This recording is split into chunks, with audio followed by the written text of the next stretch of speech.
Hi hello అందరికీ నమస్కారం. Welcome to my channel iconic Monika vlogs. Vlog 3లో మనం బటర్ గార్లిక్ క్రీమీ ఫ్రాన్ ఎలా చేయాలో చూద్దాం. నేను ఇక్కడ టైగర్ ఫ్రాన్స్ తీసుకున్నానండి. వీటిని బాగా కట్ చేసి బాగా క్లీన్ చేయాలి. అలాగే పసుపు మరియు ఉప్పు నీళ్ళల్లో బాగా కడిగితే వాసన రాదు.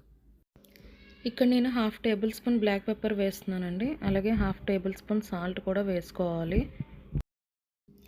అలాగే ఇక్కడ నేను 1/2 టేబుల్ స్పూన్ చిల్లీ ఫ్లేక్స్ వేస్తున్నానండి. అలాగే చిల్లీ ఫ్లేక్స్తో పాటు నేను 1/2 టేబుల్ స్పూన్ ఆర్గానో కూడా వేస్తున్నాను. ఇది చాలా అరోమేటిక్ అండి. ఇప్పుడు ఇదంతా బాగా మిక్స్ చేసుకోవాలండి. ఫ్రాన్స్కి బాగా మసాలా అది పట్టేలాగా. ఇప్పుడు స్టవ్ ఆన్ చేసుకొని బాండీ పెట్టుకొని హీట్ మీడియంలో పెట్టుకోండి. అలాగే నేను ఇక్కడ 2 టేబుల్ స్పూన్ ఆయిల్ వేస్తున్నానండి. అలాగే 1 టేబుల్ స్పూన్ గీ వేస్తున్నాను. మీ దగ్గర బటర్ ఉంటే బటర్ కూడా వేయచ్చు. ఇప్పుడు ఆయిల్ గీ బాగా మరిగిన తర్వాత మ్యారినేట్ చేసిన ఫ్రాన్స్ ఇందులో వేసుకోవాలండి. వేసుకొని ఒక 7 మినిట్స్ లో మీడియం హీట్లో బాగా మిక్స్ చేసుకోవాలి. ఈ 7 మినిట్స్ ఫ్రాన్ బాగా ఉడకాలండి. బాగా మిక్స్ చేస్తూ ఉండండి, లేకపోతే అడుగు అంటుతుంది. ఇప్పుడు ఫ్రై అయిన ఫ్రాన్స్ని ఒక ప్లేట్లో తీసుకొని పక్కన పెట్టుకుందామండి. చూసారు కదండి ఫ్రాన్ ఎంత పర్ఫెక్ట్గా కుక్ అయిందో. ఇప్పుడు అదే ప్యాన్లో మళ్ళీ మనం 1.5 టేబుల్ స్పూన్ గీ వేసుకోవాలండి. అలాగే 1 టేబుల్ స్పూన్ ఆయిల్ వేసుకోవాలి. నూనె నెయ్యి బాగా మరిగిన తర్వాత ఇందులో చిన్నగా తరిగిన వెల్లుల్లిని ఒక 1 టేబుల్ స్పూన్ వేసుకొని బాగా కలపాలండి.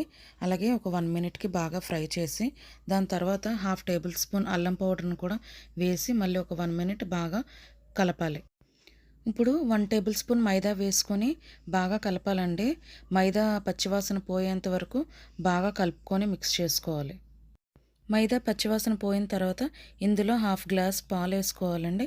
పాలు వేసుకొని బాగా కలుపుకోవాలి. బాగా కలిపి కొంచెం దగ్గర పడిన తర్వాత ఇందులో 1/2 టేబుల్ స్పూన్ ఉప్పును వేసుకోవాలండి. అలాగే ఒక 1/2 tablespoon black pepper powder కూడా వేసుకోవాలి. అలాగే 1/2 టేబుల్ స్పూన్ చిల్లీ ఫ్లేక్స్, అలాగే ఒక 1/2 టేబుల్ స్పూన్ ఆర్గానో కూడా వేసుకొని అలాగే బాగా కలుపుకోవాలి. ఇప్పుడు 1/2 గ్లాస్ ఫ్రెష్ క్రీమ్ వేసుకుందామండి. అలాగే ఒక 1 టేబుల్ స్పూన్ మైనీస్ సాస్ కూడా వేసుకొని బాగా మిక్స్ చేయాలి. 1 మినిట్ బాగా కలుపుకోవాలండి. ఇప్పుడు బాగా కలుపుకున్న తర్వాత ఇది నాకు మరీ చిక్కగా అయిపోయినట్టు అనిపిస్తుంది. అందుకే నేను ఇక్కడ మళ్ళీ ఒక 1 టేబుల్ స్పూన్ గీ వేసుకుంటున్నాను.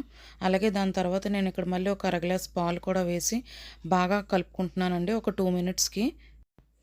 2 మినిట్స్ బాగా కలుపుకున్న తర్వాత ఇలా కొంచెం దగ్గరగా అవుతుందండి. ఇలా దగ్గరగా అయిన తర్వాత ఇందులో మనం ఫ్రై చేసి ఉంచిన ఫ్రాన్స్ని ఇందులో వేసుకొని బాగా కలుపుకోవాలి. ఫ్రాన్కి క్రీమ్ బాగా పట్టేలాగా ఒక 2 నిమిషాలు బాగా కలుపుకోవాలండి.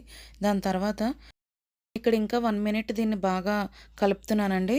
దాని తర్వాత నేను ఒక పిడికెడు మోజరెల్లా చీజ్ని గ్రేట్ చేసింది వేసుకుంటున్నాను. చీజ్ అంటే పిల్లలకు చాలా ఇష్టం కదండి. అందుకే నేను ఇక్కడ మోజరెల్లా చీజ్ వేసి బాగా కలుపుతున్నానండి. ఇప్పుడు మన ఫ్రాన్స్ రెడీ అయిపోయి నేను ఇప్పుడు ప్లేట్లోకి తీసుకుంటున్నాను. సో చూసారు కదండి, ఎంతో టేస్టీ అండ్ డెలిషియస్ అయిన బటర్ గార్లిక్ క్రీమీ ఫ్రాన్ ఎలా చేసుకోవాలో మీరు కూడా ట్రై చేసి ఎలా వచ్చిందో కామెంట్లో రాయండి. అలాగే మర్చిపోకుండా like, share and subscribe to my channel and hit the bell icon.